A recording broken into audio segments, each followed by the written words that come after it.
नमस्कार, स्वागत है आप सभी का। मैं हूं आपके साथ ऋषु त्यागी। विश्व पटल पर सफलता के नए आयाम गढ़ता भारत अगले महीने देश की राजधानी दिल्ली में G20 शिखर सम्मेलन का मेजबान बनने जा रहा है। ये महत्वपूर्ण समिट दिल्ली के प्रगति मैदान के नवनिर्मित state of art convention complex में 9 और 10 सितंबर को आयोजित होगी। भारत के लिए G20 की अध्यक्षता एक ऐतिहासिक पल है। ये भारत को दुनिया में विश्व गुरु के तौर पर फिर से स्थापित करने का मौका है।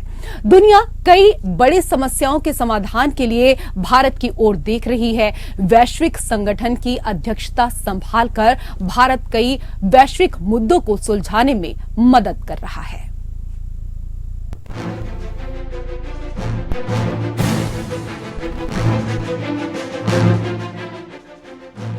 भारत वसुदैव कुटुंबकम यानी एक पृथ्वी, एक परिवार, एक भविष्य की प्रेरणा के साथ अपनी अध्यक्षता में 9 और 10 सितंबर को G20 बैठक का आयोजन करने जा रहा है। वैसे तो पूरे भारत में G20 की बैठकें अलग अलग राज्यों में हुई हैं, लेकिन राजधानी दिल्ली के प्रगति मैदान में नवनिर्मित state of art convention complex में 9 और 10 सितंबर को जब दुनिया के 20 सबसे ताकतवर देशों के राष्ट्राध्यक्ष बैठक में शामिल होंगे तो पूरी दुनिया की नजर भारत पर होगी। G20 शिखर सम्मेलन में अमेरिकी राष्ट्रपति जो बाइडेन, ब्रिटेन के प्रधानमंत्री ऋषि सुनक, चीन के राष्ट्रपति शी जिनपिंग, सऊदी अरब के क्राउन प्रिंस मोहम्मद बिन सलमान समेत दुनिया के शीर्ष नेता शामिल होंगे। लेकिन इस समय विश्व राजनीति का केंद्र बना हुआ है और दुनिया के विवादित नेताओं में शुमार व्लादिमीर पुतिन दिल्ली नहीं आएंगे। बताया जा रहा है कि यूक्रेन युद्ध की व्यस्तता की वजह से पुतिन G20 की बैठक में शामिल होने के लिए दिल्ली नहीं आ सकेंगे। हालांकि G20 शिखर सम्मेलन से पुतिन की गैर मौजूदगी कोई नई बात नहीं होगी। पुतिन पिछले साल बाली में हुए G20 सम्मेलन में भी शामिल नहीं हुए थे। वहीं हाल ही में दक्षिण अफ्रीका में हुए ब्रिक्स के शिखर सम्मेलन में भी पुतिन अनुपस्थित रहे। भारत हर शिखर सम्मेलन में मौजूद रहकर कई महत्वपूर्ण मुद्दों पर सहमति बनाने में अपनी भूमिका निभा रहा है। बात दिल्ली में हो रहे G20 की बैठक की करें तो बैठक के बाद 1 दिसंबर को भारत पिछले G20 ग्रुप के अध्यक्ष रहे इंडोनेशिया से अध्यक्षता ग्रहण करेगा और अगले 1 साल तक भारत की अध्यक्षता में G20 देशों की प्रगति की रूपरेखा तैयार होगी। भारत की G20 की अध्यक्षता पिछले 17 राष्ट्राध्यक्षों द्वारा हासिल किए गए महत्वपूर्ण मील के पत्थरों को आगे बढ़ाने में महत्वपूर्ण भूमिका अदा करेगी। भारत के लिए G20 की अध्यक्षता एक ऐतिहासिक पल है। ये भारत को दुनिया में विश्व गुरु के तौर पर फिर से स्थापित करने का मौका है। दुनिया कई बड़ी समस्याओं के समाधान के लिए भारत की ओर देख रही है। वैश्विक संगठन की अध्यक्षता संभालकर भारत कई वैश्विक मुद्दों को सुलझाने में मदद कर रहा है। फिर चाहे वो बहुपक्षीय विकास बैंक को यानी MDB में सुधार हो, G20 में अफ्रीकी यूनियन को शामिल करना हो या फिर क्लाइमेट चेंज पर फोकस। इस साल G20 की अगुवाई कर प्रधानमंत्री नरेंद्र मोदी ने सफलतापूर्वक ये सुनिश्चित किया है कि भारत ग्लोबल साउथ की समस्याओं के समाधान में महत्वपूर्ण भूमिका निभाए। भारत को G20 की अध्यक्षता ऐसे समय में मिली है जब अंतर्राष्ट्रीय रेटिंग एजेंसियां भारतीय अर्थव्यवस्था की विकास क्षमता को लेकर उत्साहित हैं। ऐसे में G20 शिखर सम्मेलन एक उभरती आर्थिक शक्ति और वैश्विक आर्थिक मंचों पर एक विश्वसनीय आवाज के रूप में भारत की छवि को मजबूत करने में मदद करेगा। खुद पीएम मोदी को उम्मीद है कि G20 के अध्यक्ष के तौर पर भारत विश्व के लिए प्रेरणा का काम करेगा। भारत की G20 की अध्यक्षता अग्रणी हरित पहल के रूप में एक धरती की दिशा में योगदान देगी। भारत की G20 अध्यक्षता समावेशी और समग्र विकास के उद्देश्य से ऐतिहासिक प्रयासों के रूप में एक परिवार की दिशा में योगदान देगी। भारत की G20 की अध्यक्षता ग्लोबल साउथ की आवाज और समस्याओं को प्रतिबिंबित करने के साथ साथ AI और DPI के रूप में टेक्नोलॉजी के क्षेत्र में सहयोग में बड़ी छलांग लगाकर वन फ्यूचर की दिशा में अपना योगदान देगी। भारत दुनिया का सबसे बड़ा लोकतंत्र है और वर्तमान में दुनिया की सबसे तेजी से बढ़ती अर्थव्यवस्था भी है। आज भारत दुनिया की 5वीं सबसे बड़ी अर्थव्यवस्था है और जल्द ही दुनिया की 3री सबसे बड़ी अर्थव्यवस्था बनाने का लक्ष्य तय किया गया है। यानी वो दिन दूर नहीं जब भारत दुनिया का आर्थिक गुरु बनकर दुनिया की अर्थव्यवस्था के लिए ग्रोथ इंजन का काम करेगा। वैसे भी G20 की आर्थिक ताकत का अंदाजा इस बात से लगाया जा सकता है कि विश्व की आबादी का 2/3 रखने वाला G20 देश विश्व व्यापार की करीब 75% हिस्सेदारी अपने पास रखता है। इतना ही नहीं, ग्लोबल जीडीपी की बात करें तो इन देशों की उसमें हिस्सेदारी 85% है। ऐसे में G20 जैसे प्रतिष्ठित और ताकतवर संगठन की कमान संभालकर भारत दुनिया को एक ऐसी शानदार जगह बना सकता है जहां उसे दुनिया फिर से विश्व गुरु का सम्मान दे सकती है। Bureau report, APN।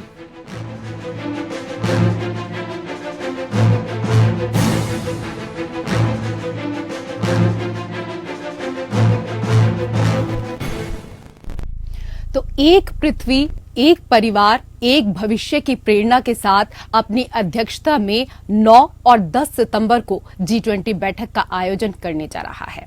वैसे तो पूरे भारत में G20 की बैठकें अलग अलग राज्यों में हुई हैं, लेकिन राजधानी दिल्ली के प्रगति मैदान में नवनिर्मित state of art convention complex में 9 और 10 सितंबर को जब दुनिया के 20 सबसे ताकतवर देशों के राष्ट्राध्यक्ष बैठक में शामिल होंगे तो पूरी दुनिया की नजर भारत पर होगी और ये हम सभी के लिए एक गर्व की बात है। इसी को लेकर करेंगे हम चर्चा। कई खास मेहमान पैनल में हमारे साथ जुड़ चुके हैं। सबसे पहले उनका परिचय आपके साथ करा देते हैं।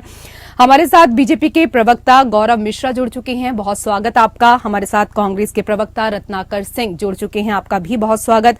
हमारे साथ पूर्व राजनयिक मंजू सेठ जी भी जुड़ चुकी हैं, मैम बहुत बहुत स्वागत है आपका भी।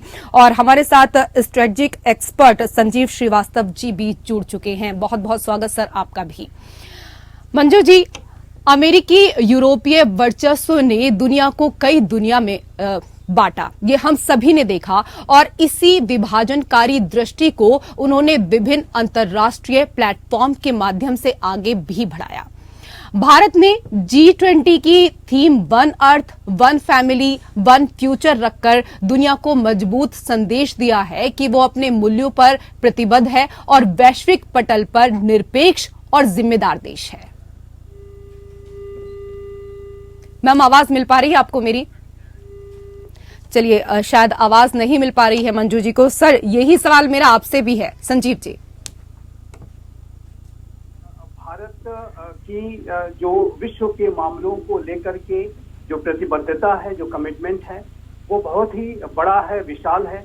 अभी आप देखिए तो ये जो G20 की समिट है, इसको जो भारत वसुधैव कुटुंबकम की भावना के साथ कर रहा है, क्योंकि भारत ये मानता है कि पूरा विश्व हमारा परिवार है। साथ ही साथ भारत सर्वे भवन्तु सुखिना की भी दर्शन में विश्वास रखता है। One earth, one family, one future जैसे एक बड़े महान विचार को लेकर के भारत आगे बढ़ रहा है। और आप अभी वर्तमान में आप देखिए तो भारत का जो रणनीतिक प्रभाव है वो लगातार पूरे विश्व में बढ़ रहा है।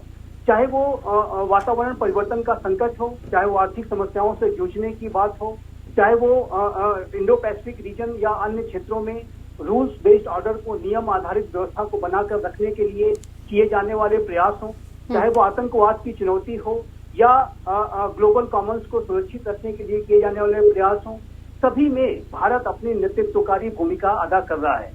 और भारत यूक्रेन युद्ध जो वर्तमान समय में चल रहा है उसके संदर्भ में भी भारत लगातार इस बात को कहता रहा है कि ये जो युग है ये युद्ध का युग नहीं है। ये बात हमारे प्रधानमंत्री श्री नरेंद्र मोदी ने समरकंद उज्बेकिस्तान में एससीओ का एक सम्मेलन जो हुआ था उसमें सीधा सीधा उनसे कहा था।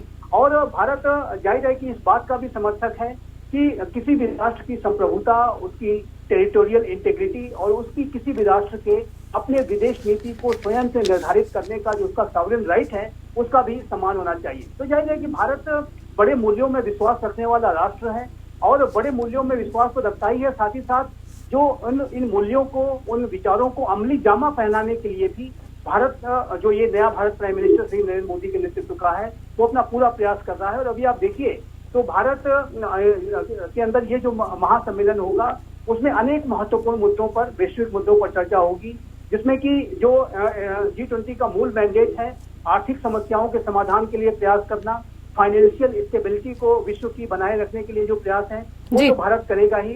क्लाइमेट चेंज से संबंधित विषयों पर जो विचार होगा उसमें भी भारत की महत्वपूर्ण भूमिका होगी। साथ ही साथ जो वर्तमान समय में विश्व में जो कॉन्फ्लिक्ट्स बढ़ रहे हैं, जो यूक्रेन संकट की वजह से जो ग्लोबल सप्लाई चेन्स पर जैसा असर पड़ा है, जो ग्लोबल साउथ के जो राष्ट्र हैं वो जिस तरीके से गहरे तरीके से प्रभावित हुए हैं, उन सबकी आवाज भी भारत बनकर के उभरा है। Bharat voice of the voiceless है। भारत ने अभी ग्लोबल साउथ के राष्ट्रों की एक वर्चुअल समिट भी कराई थी और इस G20 के सम्मेलन में भी भारत ग्लोबल साउथ की आवाज, बिल्कुल सही, भारत सबकी आवाज बनकर उभर रहा है। और जैसे कि प्रधानमंत्री ने कहा कि ये युद्ध का युग नहीं है, और हमारे साथ यहाँ पर कांग्रेस के प्रवक्ता भी बैठे हुए हैं, तो राहुल गांधी भी अक्सर कहते हैं कि हम दुनिया के भीतर, हम देश के भीतर मोहब्बत की दुकान खोलने आए हैं, प्यार का पैगाम लेकर आए हैं।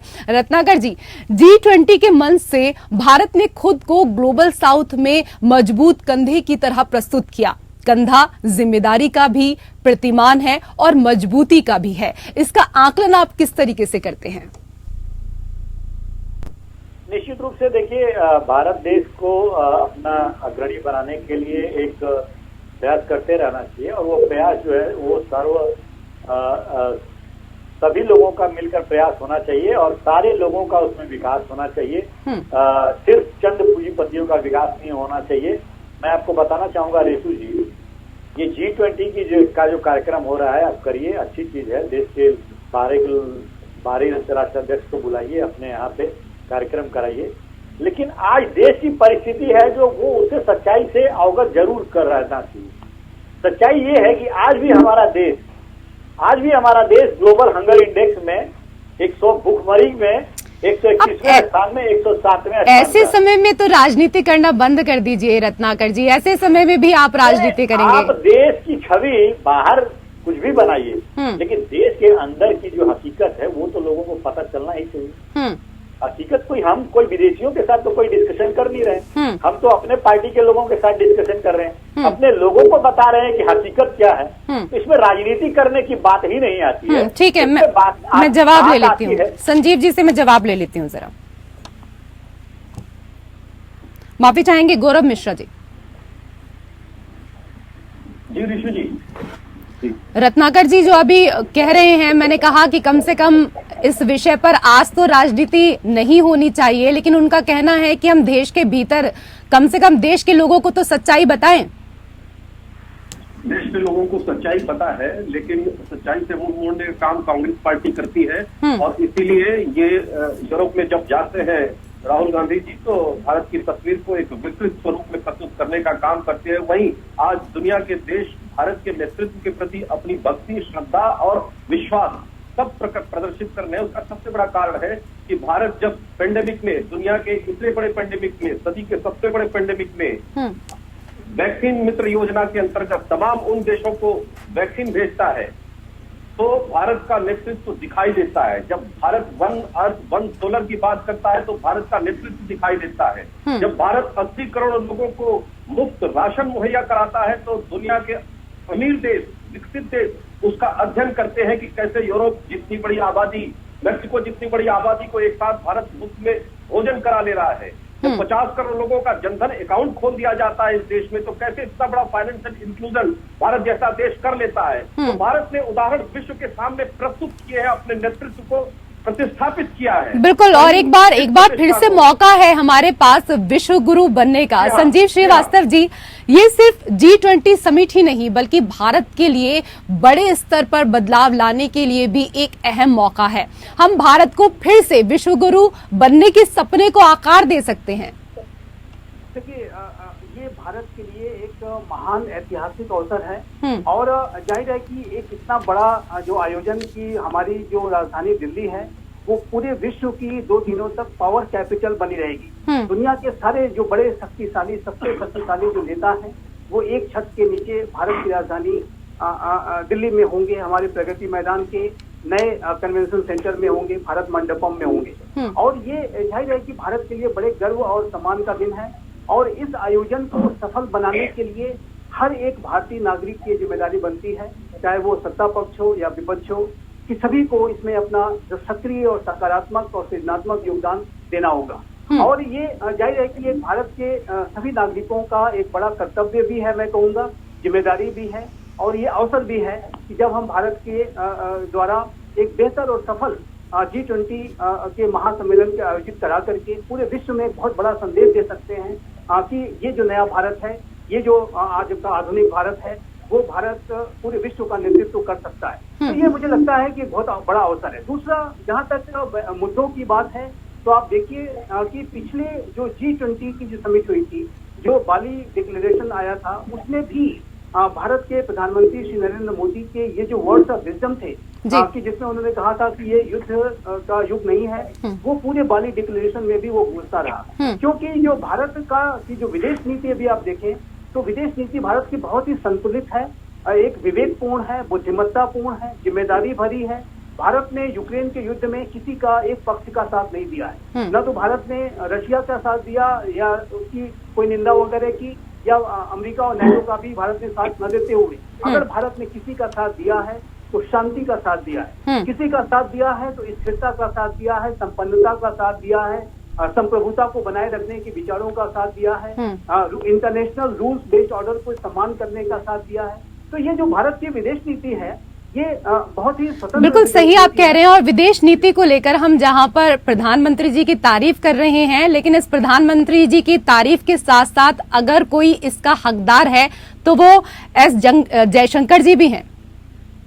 अवश्य, निसंदेह हमारे जो विदेश मंत्री श्री एस जयशंकर हैं, वो हमारे जो वैश्विक संबंध हैं उसको उन्होंने शानदार तरीके से भारत के संबंधों को गहरा किया है, बढ़ाया है। पूरे विश्व में जो भारत की आज एक कूटनीति के क्षेत्र में जो बड़ी साख है, उसको स्थापित करने में श्री एस जयशंकर का बहुत बड़ा योगदान है। और वो हमारी विदेश सेवा के जो इंडियन फॉरेन सर्विस IFS के एक कैरियर डिप्लोमेट रहे, और वो यूनाइटेड स्टेट्स ऑफ अमेरिका हो, चाइना हो, हमारे विदेश सचिव भी रहे।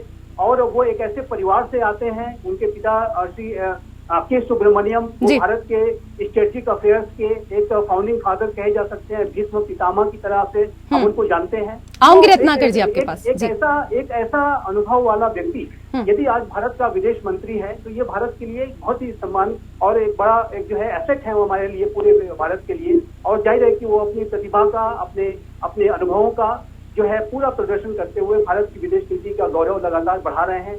और अभी जो G20 का जो सम्मेलन में जो सीरीज ऑफ मीटिंग्स हुई हैं, उसको भी कराने में उनकी भी बड़ी महत्वपूर्ण भूमिका है। साथ ही साथ मैं ये कहूंगा कि जो भारत के राष्ट्रीय सुरक्षा सलाहकार श्री अजीत डोवल हैं, भारत की जो मिनिस्ट्री ऑफ एक्सटर्नल अफेयर्स है, भारत का जो पूरा एक प्राइम मिनिस्टर श्री नरेंद्र मोदी की जो एक टीम है, सशक्त टीम है, वो सभी इस पूरे आयोजन को सफल बनाने में अपना पूरा समर्पण के साथ वो कार्य कर रहे हैं। और मेरा पूरा विश्वास है कि भारत इस G20 के महासम्मेलन को बहुत ही शानदार तरीके से जो है संपन्न कराएगा। बिल्कुल सही आप कह रहे हैं। और ये तो भारत का सौभाग्य है कि हमारे पास इतने अमूल्य रत्न हैं।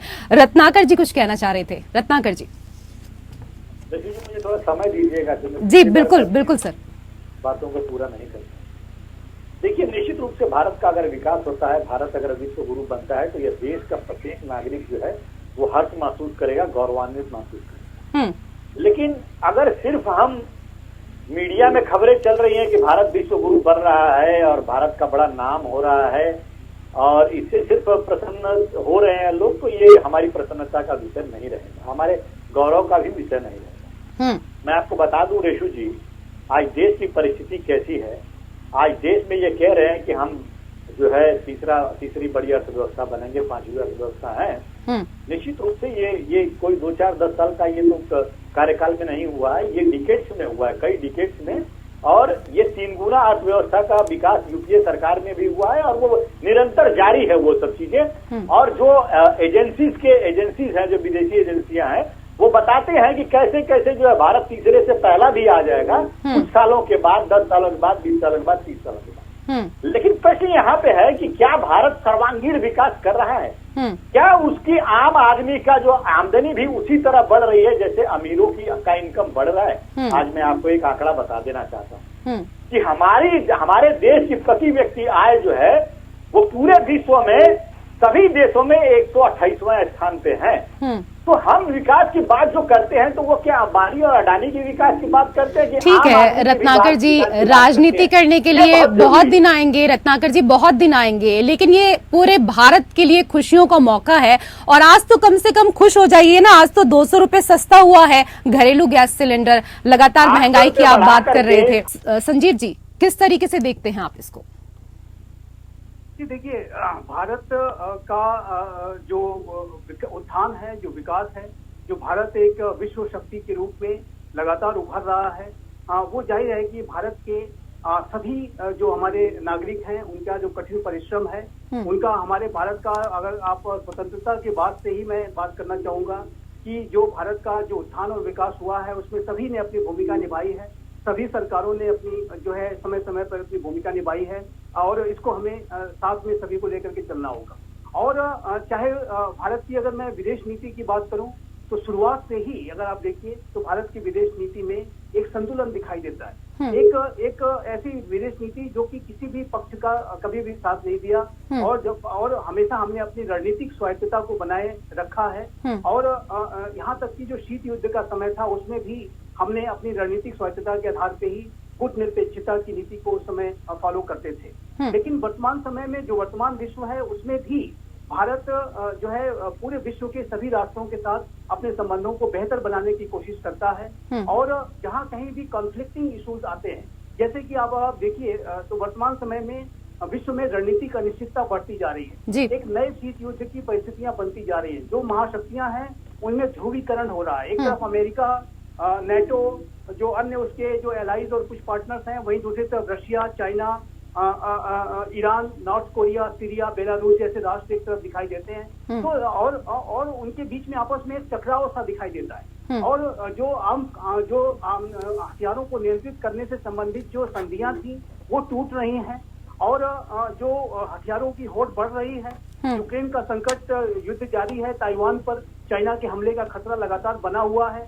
तो एक ऐसे समय में कि जब विश्व में अस्थिरता दिखाई देती है, अनिश्चितता दिखाई देती है, ऐसे में जब भारत इस बात की बात करता है कि हम वसुधैव कुटुंबकम की भावना के साथ आगे बढ़ेंगे और हम पूरे विश्व को एक फैमिली मानते हैं और one earth, one family, one future के विचार के साथ आगे बढ़ेंगे, तो जाहिर है कि ये भारत आशा की किरण बनकर उभरता है। एक नकारात्मक माहौल में अगर कोई सकारात्मक बातें करे तो जाहिर है कि उस व्यक्ति की आवाज, उस देश की आवाज को पूरा विश्व सुनता है और उससे अपेक्षाएं बहुत बढ़ जाती है। तो निसंदेह देखिए, भारत से विश्व की अपेक्षाएं बढ़ रही हैं, लेकिन जो सबसे अच्छी बात यह है कि आज के प्राइम मिनिस्टर श्री नरेंद्र मोदी के नेतृत्व का ये जो नया भारत है वो सिर्फ कहने और साइडलाइंस में बैठ करके चीजों को ऑब्जर्व ही नहीं करता है, बल्कि सक्रियता के साथ अपना पार्टिसिपेशन करता है। एक समय ऐसा था कि जब हम कभी लुक ईस्ट की पॉलिसी पर चला करते थे, लेकिन आज की जो विदेश नीति है उसमें हम एक्ट ईस्ट की पॉलिसी पर चलते हैं। हम कभी लुक टू वेस्ट की पॉलिसी पर चला करते थे। आज की जो विदेश नीति है उसमें हम एक्ट वेस्ट की बात कर रहे हैं। हम आतंकवाद के विषय पर आप देखिए तो हमने एक जीरो टॉलरेंस की पॉलिसी अपना रखी है। अब ये जो नया भारत है आतंकवाद को बिल्कुल भी बर्दाश्त नहीं करता है, आतंकवाद का मुंहतोड़ जवाब दिया जाता है। पाकिस्तान में 2 स्ट्राइक जाकर के हमने की हैं, भविष्य में भी ऐसी स्ट्राइक के ऑप्शन ओपन है। उसी तरीके से यदि चाइना की जो चुनौती है उस पर भी चाइना का मुकाबला हम जो है बहुत ही संकल्पबद्ध तरीके से कर रहे हैं। मिलिट्री डिप्लॉयमेंट्स हो, साथ ही साथ बॉर्डर एरियाज का जो इंफ्रास्ट्रक्चर डेवलपमेंट प्रोग्राम है उसको भी हम टाइम बाउंड मैनर। ठीक है सर, चीन को लेकर जिस तरीके से अभी आपने बात की, कुछ सवाल हैं वो मैं आपसे करूंगी, लेकिन हमारे साथ कई और खास मेहमान भी जुड़े हुए हैं, जरा उनसे भी बात कर लेते हैं। रत्नाकर जी, अभी आप संजीव जी को सुन ही रहे थे, भारत से विश्व की जो अपेक्षाएं हैं वो बढ़ी हैं और ये हर कोई देख भी रहा है, लेकिन शायद आपको ये लगता नहीं है। देखिए, मैं संजीव जी जो है बड़ी लच्छेदार बातें कर रहे हैं और बातें ये सब ठीक है। ये अगर कहीं दूसरे लोगों से मिले आदमी, विदेश में जाए, इस तरह की बातें करे। रत्नाकर जी, वो किसी पॉलिटिकल पार्टी से नहीं है, कम से कम उनके लिए तो अच्छे शब्दों का इस्तेमाल कर लीजिए। लच्छेदार बातें, हमेशा राजनीति की बातें करते हैं। कम से कम देखिए कि हमारे साथ कौन कौन बैठे हैं, उनको सम्मान देना आपका भी काम है। मैं बहुत सम्मान करता हूँ और बड़ा आदर है मेरा, लेकिन संजीव जी को ये भी मैं साथ में बताना चाहूंगा कि देखिए, देश में जैसा ये बता रहे हैं सारी चीजें वैसी ही नहीं है। आज लोग जो है, मैं ये भी बता दूं, शायद ये एक पॉइंट विदेश नीति पे ये मिस कर गए, यूरोपियन यूरोपियन संघ ने एक निंदा प्रस्ताव पारित किया और वो निंदा प्रस्ताव जो पारित किया है वो भारत देश के मणिपुर की घटना को लेकर। तो इसमें देश का जो है मान बढ़ रहा है कि घट रहा है, ये भी तो सोचने वाली बात है। आप एक सिक्के के एक पहलू को दिखा रहे हैं, दूसरे पहलू को दिखाई नहीं रहे हैं। अब झूठ की बुनियाद पर आप चाहते हैं कि भारत देश को सिर्फ ये बताया जाए कि हम भारत देश विश्व गुरु बन रहा है, तो ये कैसे संभव है? प्रधानमंत्री नरेंद्र मोदी जी अमेरिका की यात्रा में जाते हैं और कहते हैं कि हर साल एक IIT, एक IIM भारत देश में बन रहा है, लेकिन वहीं पे जब सत्र में शिक्षा राज्य मंत्री जो है राज्यसभा में कहते हैं कि नहीं, पिछले 5 सालों में कोई भी IIT नया नहीं बना है, कोई IIM नया नहीं बना है। प्रधानमंत्री जी झूठ की बुनियाद पे लोगों को कहते हैं कि एम्स दरभंगा में चालू हो गया है, लेकिन वहां पे जाने पे जो खेत खलिहान ही मिलता है, कहीं एम्स नजर नहीं आता है। तो ये चीजें भी जनता को पता होनी चाहिए रेशु जी, और जनता को ये भी पता होनी चाहिए कि जब देश आजाद हुआ था तो पिछले 65 सालों में देश के ऊपर कुल कर्ज जो है 55 लाख करोड़ रुपए थे, और नरेंद्र मोदी जी के शासन काल में महज 9 साढ़े 9 साल के शासन काल में ही देश के कुल विदेशी कर्ज जो है 135 लाख करोड़ बढ़ गए हैं, यानी कि 190 लाख करोड़ के करीब जो है विदेशी कर्ज हो गए हैं। अच्छा, ठीक है, ठीक है। आपने जितनी भी चीजें यहाँ पर गिनवाई हैं, मैं गौरव जी से उनका जवाब लूंगी, लेकिन फिलहाल हमारे साथ एक नए मेहमान जुड़ चुके हैं पैनल में। हमारे साथ प्रोफेसर SD मुनि जी जुड़ चुके हैं। सर, बहुत स्वागत है आपका हमारे खास कार्यक्रम में। सर, ग्लोबल साउथ की समस्याओं के समाधान में भारत की बड़ी भूमिका रही है, लेकिन भारत जिस ग्लोबल साउथ के लिए सबसे मजबूत और जिम्मेदार देश बना है, उसी ग्लोबल साउथ में उसका मुख्य प्रतिद्वंदी चीन भी है। सर, इस राह में टकराव भी स्वाभाविक है। ये बात तो बिल्कुल सही है। और चीन जो G20 की हम मीटिंग कर रहे हैं उसमें तरह तरह की कठिनाइयां उठा भी रहा है। अगर आपको जैसा आपको मालूम होगा कि सबसे पहला उन्होंने जो ऑब्जेक्शन बड़ा उठाया वो ये है कि हम वासुदेव कुटुंबकम शब्द को इस्तेमाल नहीं कर सकते जो हमारे ऑफिशियल डॉक्यूमेंट्स हैं उसमें, क्योंकि उन्होंने कहा कि ये संस्कृत का वर्ड है और यूनाइटेड नेशंस में संस्कृत लैंग्वेज नहीं है। और किसी ने कोई एतराज नहीं किया, चीन ने एतराज किया। अब चीन की प्रॉब्लम ट्रेड में भी है। कल परसों पीयूष गोयल ने उनको जवाब देके कहा, चीन के जो ट्रेड मंत्री हैं उनको जवाब देके कहा, एनर्जी के मामले में उनके ऑब्जेक्शन उठते हैं, क्लाइमेट चेंज के बारे में उनके ऑब्जेक्शन उठते हैं, और सबसे बड़ी बात यह है कि जो यूक्रेन कॉन्फ्लिक्ट है जिसके ऊपर हम लोग एक कंसेंसस चाहते हैं, उसमें वो रूस के साथ मिलकर उस कंसेंसस को नहीं होने में उसकी रुकावट डाल रहे हैं, उसको रोकने की कोशिश कर रहे हैं।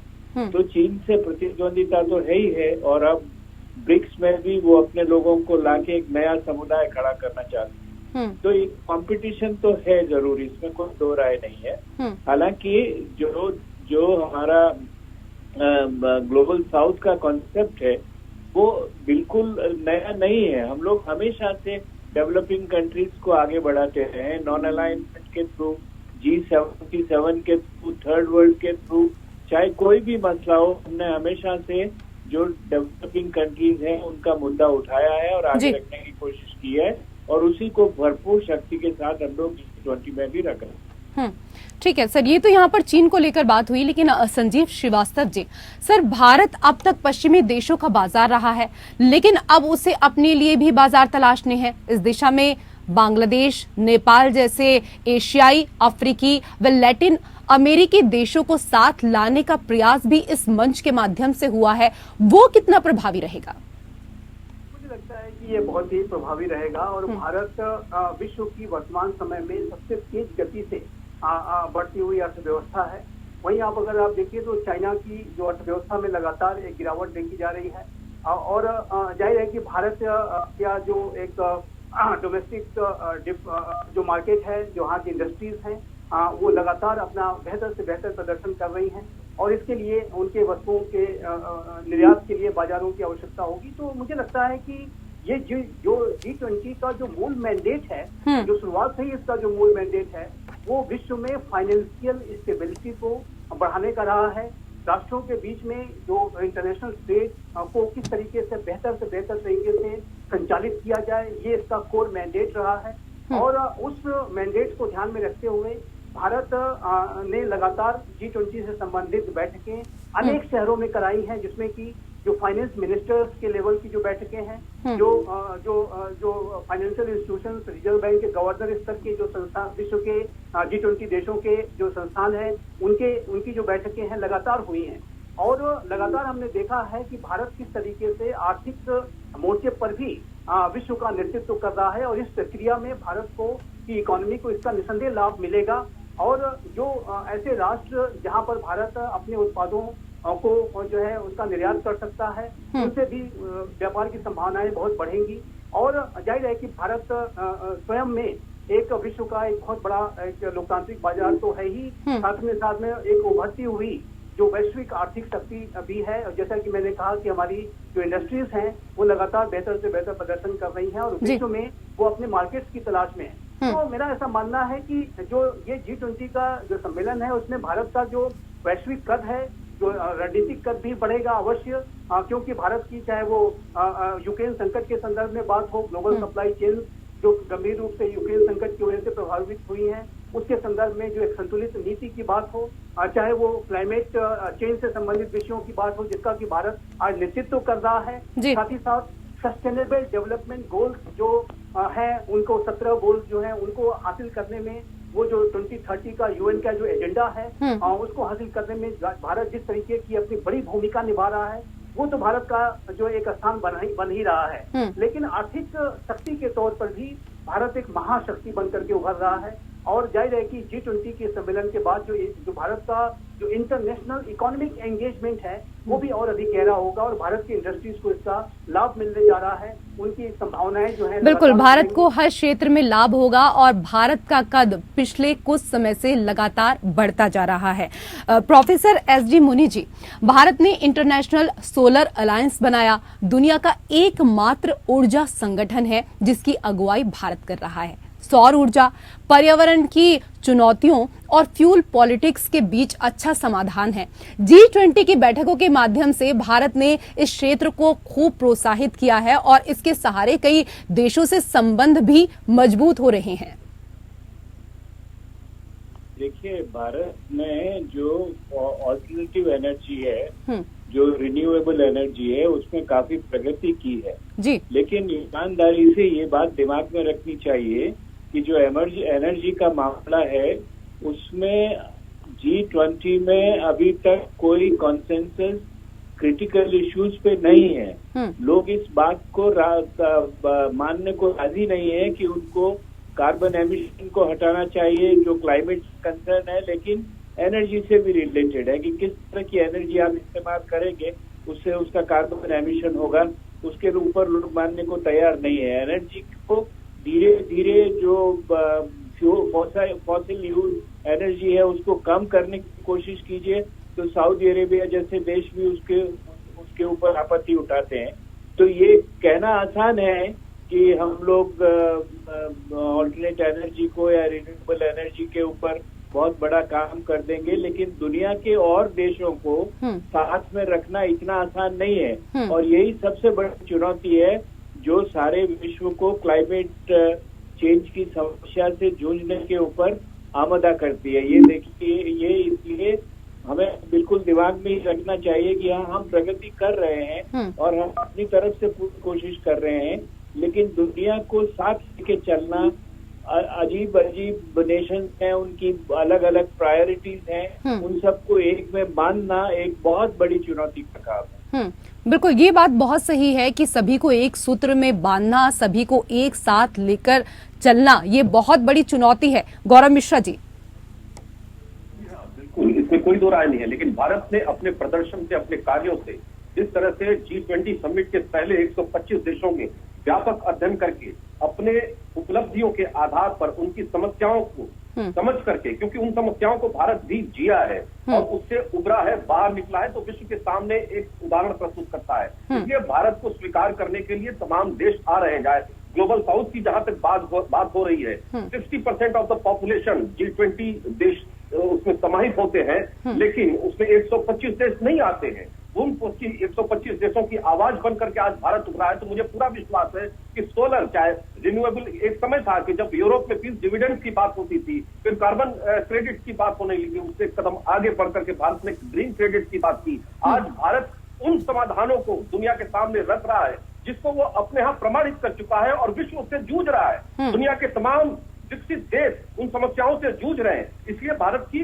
बात को मानते हैं, क्योंकि भारत जब कहता है कि चंद्रमा पर हमारा विक्रम लैंडर जब उतरा तो यह सिर्फ भारत की नहीं, पूरे विश्व की उपलब्धि है, मानवता की उपलब्धि है। तो निश्चित रूप से इस प्रकार का क्रेडिट कोई एक ऐसा देश ही दे सकता है जो ग्लोबल लीडर बनने की क्षमता रखता हो और उसके लिए त्याग रखने की क्षमता रखता हो। वहीं हमारे सीमा पर आप देख सकते हैं कि किस तरह से भूटान के अंदर, दूसरे देश में, गलवान में, डोकलाम में किस तरीके से हमारी सेनाएं रजिस्ट करती है चीनी सेना से, या फिर गलवान में करती है, या फिर पाकिस्तान के अंदर 3 बार अंदर घुस करके उनको मुंहतोड़ जवाब देती हैं, बर्मा के अंदर मुंहतोड़ जवाब दिया जाता है। तो एक प्रकार से हम सुरक्षा को भी लेकर के चाक चौबंद हैं। वहीं भारत एक ग्लोबल मैन्युफैक्चरिंग हब के रूप पर भी उभर रहा है। दुनिया की तमाम जो सेमीकंडक्टर के फील्ड की जो कंपनियां हैं वो भारत में अपनी रुचि दिखा रही हैं, इन्वेस्टमेंट करने के लिए तैयार है। तो हमको लगता है कि जो ठीक है, भारत की क्षमताओं को लेकर आपने तमाम उदाहरण दिए हैं गौरव जी, लेकिन कुछ सवाल रत्नाकर जी ने आपसे किए थे, उनके भी जरा जवाब दे दीजिए। बताइए ना, क्या प्रश्न था उनका, मैं सुन नहीं पाया था। रत्नाकर जी, एक बार फिर से आप रिपीट कर दीजिए। बताइए, मैं उनका जवाब जरूर दूंगा। डिबेट में अटेंटिव तो रहना ही चाहिए। वो सारे जो प्रश्न तो है ही, उसके अलावा भी बहुत सारे प्रश्न है जो मैं, इन्होंने मणिपुर का एक जिक्र किया था, मणिपुर का जिक्र किया था ना, बहुत सारी चीजें हमने जिक्र किया था। ग्लोबल हंगर इंडेक्स के बारे में बात किया था हमने, प्रति व्यक्ति आय के बारे में बात किया था हमने, जो है भारत का कर्ज जो है 55 लाख करोड़ से 190 लाख करोड़ हो गया, उसके बारे में बात किया था। ठीक है, अभी आप दूसरा प्रश्न लीजिए। अभी आप एक एक करके प्रश्न का उत्तर लेते जाइए, मैं देता जाऊंगा। पत्रकार की तरह आप पूछिए, मैं बता दूंगा आपको।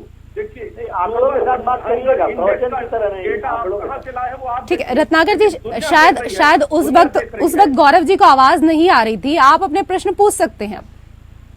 नहीं, मैं वही चीज पूछ रहा था कि आज ये विश्व गुरु का, ये देखिए क्या होता है ना, एक बातें करना और जमीनी हकीकत में बहुत अंतर है।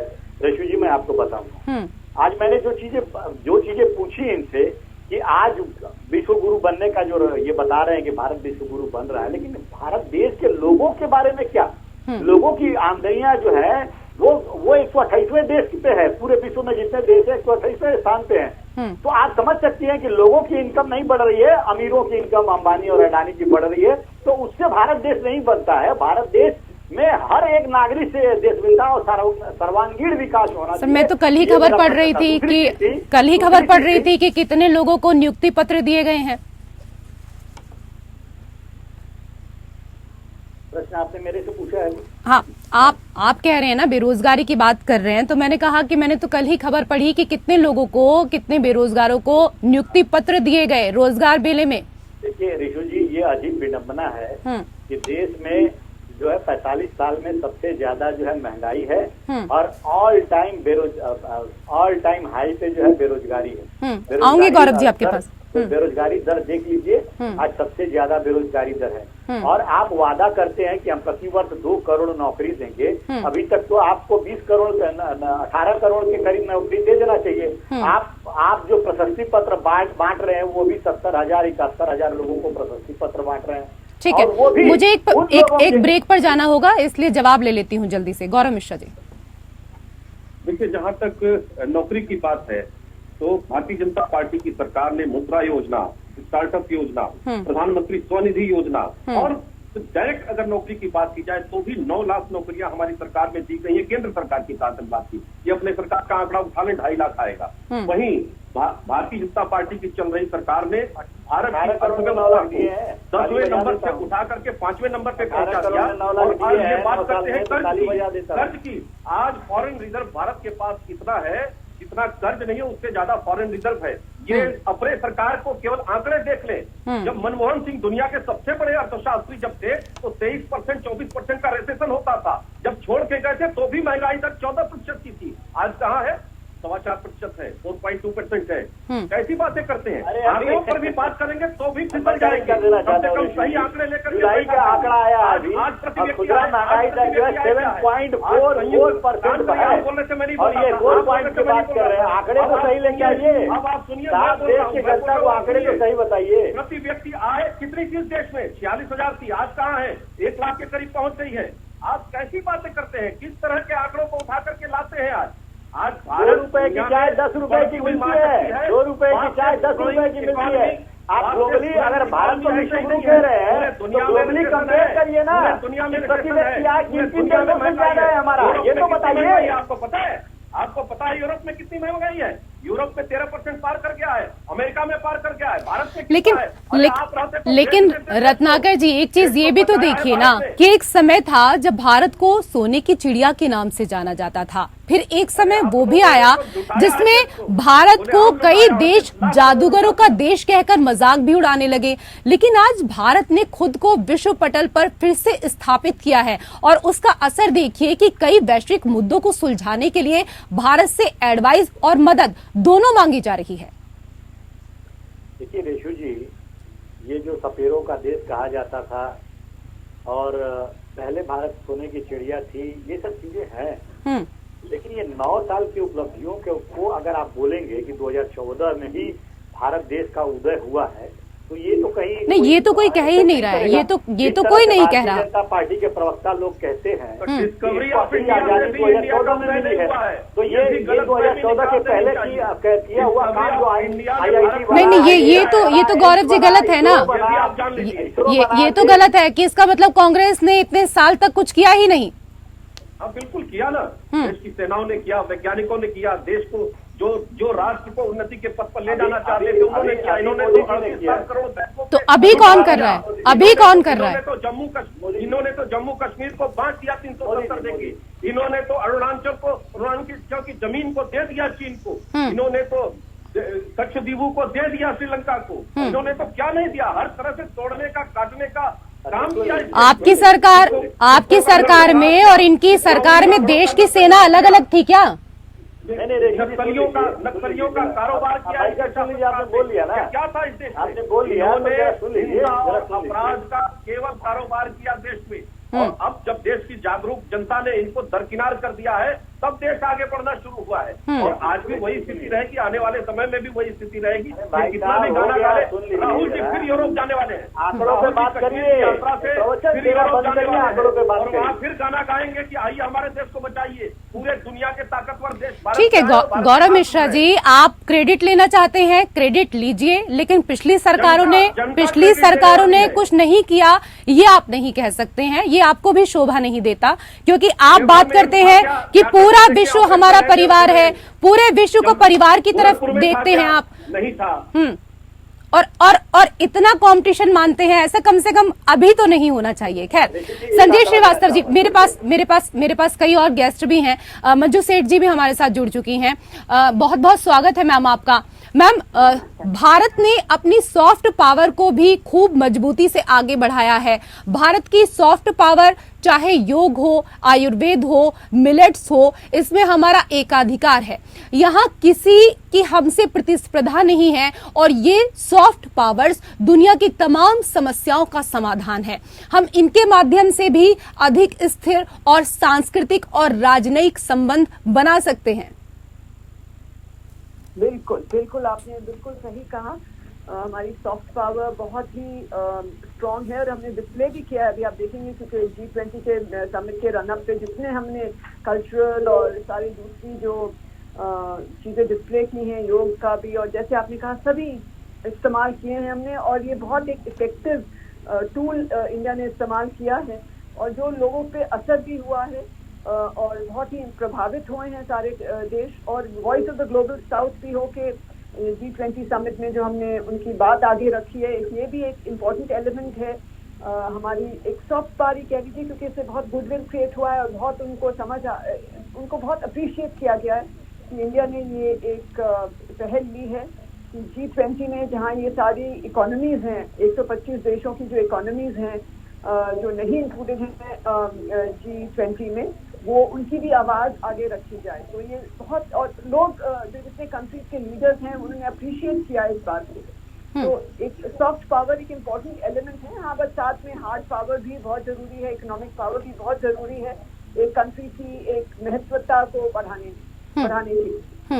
मैम, एक और चीज, भारत ने अध्यक्ष होने के नाते Bangladesh, Mauritius, Netherlands, Nigeria, Oman, Singapore, Spain और UAE को अतिथि के तौर पर आमंत्रित किया है।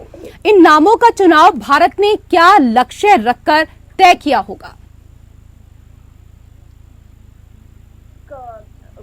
कॉन्टिनेंट से कह लीजिए, हर एक जगह से, नेबरहुड से, हर एक जगह से उन्होंने वो जो इम्पोर्टेंट कंट्रीज हैं जिनके साथ जो रिप्रेजेंटेटिव भी हो सकती हैं अपनी अपनी रीजन की, मुझे लगता है कि शायद ये कारण रहा होगा कि उनको इनवाइट करने के लिए। और क्योंकि ये भी इम्पोर्टेंट कंट्रीज हैं इंडिया के बायलैटरल रिलेशनशिप में भी, और ये कंट्रीब्यूट कर सकते हैं G20 के डिलिबरेशन में, मुझे लगता है, ऐसा लगता है, ये कारण शायद रहा हो। संजय जी, भविष्य के चिंतनीय विषय फूड, फ्यूल और इसके साथ ही फर्टिलाइजर, तीनों का समाधान भारत के पास है, लेकिन क्या भारत इस मंच के माध्यम से अपनी महत्ता दर्ज करने में सफल दिख रहा है?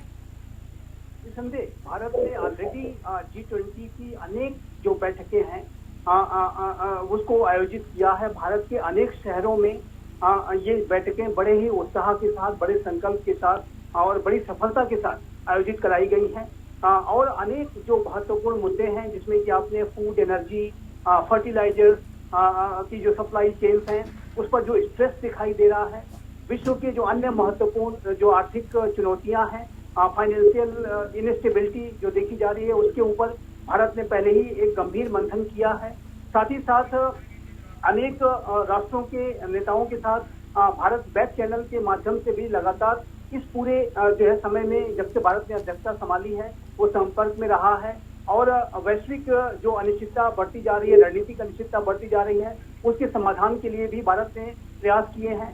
और यूक्रेन के बारे में तो मैं फिर से, जैसा कि हम चर्चा कर रहे थे, कि भारत के प्रधानमंत्री श्री नरेंद्र मोदी ने ये जो कहा कि ये जो युग है युद्ध का युग नहीं है, ये तो शब्द उनके, ये जो वर्ड्स ऑफ विजडम है, पूरी दुनिया में गूंज रहे हैं। अनेक नेताओं ने अपने UN के एड्रेसेस में इस बात को कोट किया है, बाली डिक्लेरेशन में इसकी ध्वनि सुनाई दी। तो लेकिन वर्तमान समय में जो ये G20 की जो महासम्मेलन होने जा रहा है, जिसमें भी आप देखेंगे कि भारत, बिल्कुल सर, इस महासम्मेलन पर ही सबकी नजरें हैं। सर, माफी चाहूंगी, समय का अभाव है। बहुत बहुत शुक्रिया आप सभी मेहमानों का हमारे साथ इस चर्चा में जुड़ने के लिए। तो एक पृथ्वी, एक परिवार, एक भविष्य की प्रेरणा के साथ अपनी अध्यक्षता में 9 और 10 सितंबर को G20 बैठक का आयोजन होने जा रहा है और पूरे विश्व की भारत पर निगाहें हैं।